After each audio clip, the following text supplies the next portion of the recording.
The U.S. military's latest test of its standard SM-3 Block IIA ballistic missile interceptor has reportedly failed. So far, it's unclear what happened, and the weapon is still in development, but it does come amid months of escalating tensions between the United States and North Korea and reports that authorities in Pyongyang are planning a parade with hundreds of ballistic missiles, likely in no small part to dissuade the U.S. government from considering a limited bloody nose strike. CNN was first to report the apparent failure on January 31, 2018. The test launch would be the fifth for the weapon, commonly referred to as the SM-3 Block IIA, and the third in which it attempted to actually intercept another missile. The last such experiment, which occurred in June 2017, also failed, but this was because a U.S. Navy sailor accidentally triggered the missile's self-destruct function. Another SM-3 Block IIA had successfully knocked down a target for the first time 4 months earlier. The U.S. military plans to eventually add the weapons to the Navy's Arleigh Burke-class destroyers and install them at fixed Aegis Ashore sites in Europe. Japan is a major partner in the program and plans to equip its own warships with the weapon and establish land-based Aegis Ashore facilities within its territory. The Missile Defense Agency and U.S. Navy sailors manning the Aegis Ashore Missile Defense Test Complex AAMDTC conducted a live-fire missile flight test using a standard missile SM-3 Block IIA missile launched from the Pacific Missile Range Facility, Kauai, Hawaii, Wednesday morning. Mark Wright, a spokesperson for the U.S. Missile Defense Agency MDA, told CNN. The organization has so far refused to confirm or deny reports that the test was unsuccessful. According to CNN, this was a deliberate decision made specifically in light of heightened tensions with North Korea. The U.S. military plans for the SM-3 Block IIA to be a critical part of its overall ballistic missile defense shield, which is primarily focused on defeating threats from smaller opponents, such as North Korea and Iran. The United States says its systems are not intended to negate the strategic deterrent capabilities of potential near-peer opponents, such as Russia or China. Though MDA only expected earlier versions of the SM-3 to take on medium and intermediate-range ballistic missiles, the Block IIA missile could eventually provide another, if more limited defensive option against higher and faster-flying ICBMs in certain circumstances. The war zone has previously examined the missile's capabilities and potential limitations in depth here. Missile defense is a complicated endeavor overall and failures are not uncommon. Whether they're successful or not, these test launches are necessary in order to gather important data to further improve the weapon.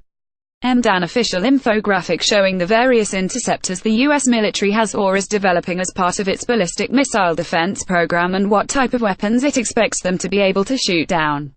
The development of SM-3 Block IIA has taken on new significance in light of the rapid progress North Korea has made in its ballistic missile program, specifically the development of intercontinental ballistic missiles (ICBM). In November 2017, the North Koreans revealed their HWASONG-15 ICBM, which could potentially carry a nuclear warhead to any point in the continental United States, so it's not necessarily surprising that MDA might be disinclined to report another failure, regardless of the cause, which it might not even fully understand yet. Japan could also be concerned about what message publicly announcing even the basic details surrounding the failure might send to North Korea or other potential adversaries, too. Kyoto via app. Japanese Defense Minister Itsunori Onodera, at center, shakes hands with an American military official at the Aegis Ashore Missile Defense Test Complex in Hawaii on January 10, 2018. The situation on the Korean peninsula already looks set to become more politically and militarily complicated.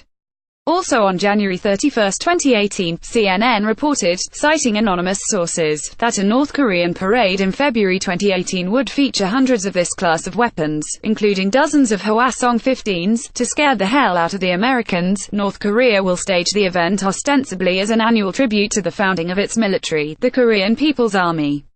However, this had traditionally occurred in April. The new date, February 8, conveniently happens to be the day before the 2018 Winter Olympics start in the South Korean city of Pyongyang.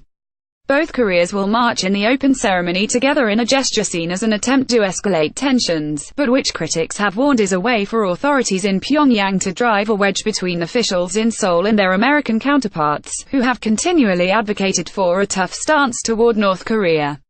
KCNA. North Korean Premier Kim Jong-un, in black, stands next to AHWASONG-15 ICBM ahead a test in November 2017. In deference to their South Korean allies, the United States has agreed to push back major annual bilateral defensive military exercises, which North Korea routinely claims are actually preparations for a northward invasion.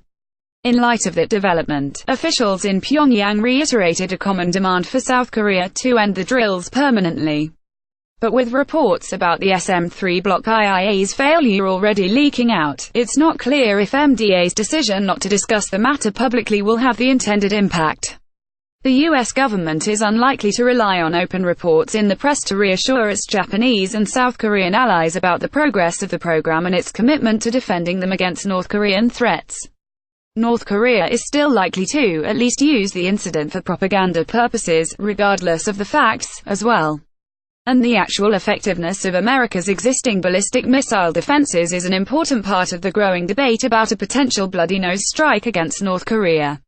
President Donald Trump again referred to what his administration called the campaign of maximum pressure, which reportedly includes various military options. During his first State of the Union address on January 30, 2018, North Korea's reckless pursuit of nuclear missiles could very soon threaten our homeland, Trump told the assembled lawmakers and guests on Capitol Hill. We are waging a campaign of maximum pressure to prevent that from ever happening. Past experience has taught us that complacency and concessions only invite aggression and provocation. Below is video MDA released from the successful test of the SM-3 Block IIA in February 2017. Also on January 30, 2018, Vice Chairman of the Joint Chiefs of Staff U.S. Air Force General Paul Selva offered some additional details on possible plans for a military operation against North Korea. The senior officer suggested that it might be possible to neutralize most of the country's nuclear-capable ballistic missile capability by striking at its associated infrastructure. Remember, missile infrastructure is not just the missiles, Selva told reporters during a roundtable discussion in Washington, D.C. If you're the poor sergeant that has to go out and launch the missile, and I blow up your barracks, you're not available to go do your job. He also said the U.S. government believed that the North Koreans had not yet finished development of the terminal guidance and re-entry vehicle technology for a fully functional nuclear-capable ICBM.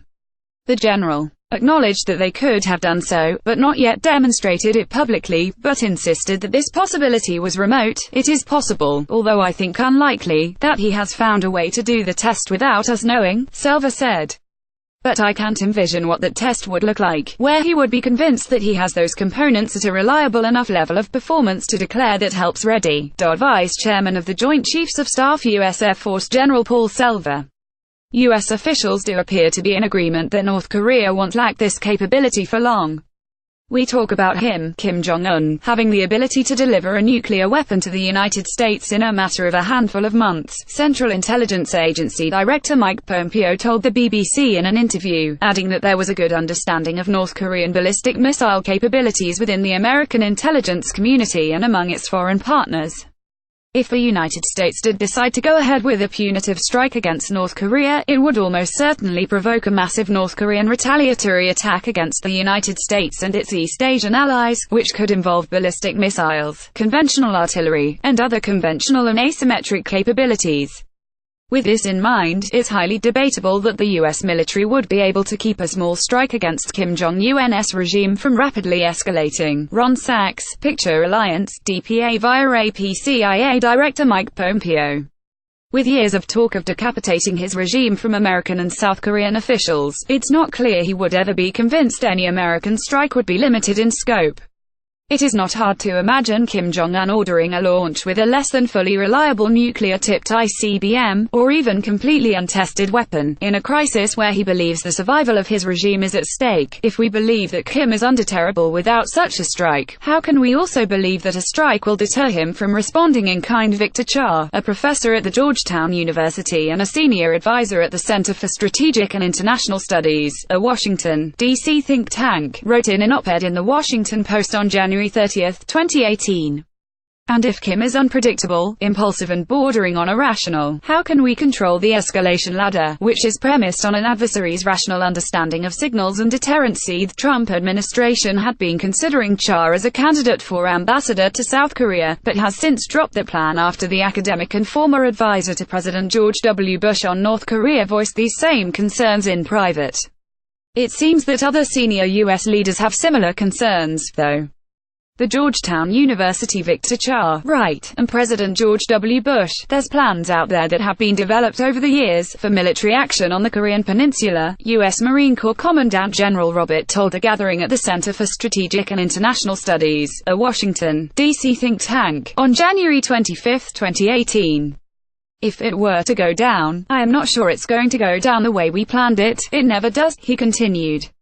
It would not be good for anybody. At the same time, though, there has been an almost worrying overconfidence from the highest levels of the U.S. government about the ability to ward off incoming ballistic missiles in such a scenario. The concern here is that some American officials might feel there is a good enough chance able to escape a North Korean response to make the idea of punitive strike more viable. The War Zone's own Tyler Rogaway recently wrote a detailed dissection of the myths and realities of present missile defense capabilities, finding the truth lies somewhere in middle. The last SM-3 Block IIA failure doesn't indicate the program is failing, but it does underscore how difficult this technology is to develop and how it would be foolish to rely on it in its present state as part of the planning for any military action against North Korea. Contact the author, jtrevithikpur@gmail.com. Don't forget to sign up your email address.